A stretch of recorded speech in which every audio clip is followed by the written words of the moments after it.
Good morning, I'm meteorologist Shane Hinton with your September 30th morning tropical update. And there is certainly a lot to talk about here in the Atlantic. Just take a look at this picture behind me. We've got 4 areas in the Atlantic right now. Tropical storm Isaac, the good news for us here in the United States is that this is moving out further east in the Atlantic. No threat to us. Tropical depression Joyce, that's also going to be fizzling out. No concern to us. Newly developed tropical storm Kirk. Now earlier this morning on KVUE Daybreak, you probably saw this as tropical depression 12. It has now just been upgraded to a tropical storm. It is expected to become a hurricane later this week and maybe even a major hurricane. Right now, models keep it further out in the Atlantic, but we will keep our eyes on it for you. Also, right behind Kirk, we have a tropical wave just off the west coast of Africa that now has an 80% chance of tropical development over the next 7 days that we will also keep our eyes on. But the biggest thing locally here in central Texas that we are going to be monitoring is this area in the western Caribbean. Now, you can see this large potential area of development. So once again, just to refresh your memory here,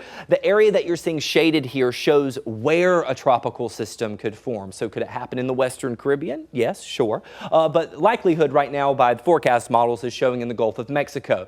Now it did drop down in confidence compared to earlier this morning on KVUE Daybreak where it was a 50% chance. Now it's down to a 40% over the next week. As of now, the forecast models have been showing this more of a concern for areas east of Texas, maybe even the west coast of Florida, which would be terrible news for them after what they've dealt with Helene and the ongoing recovery efforts there.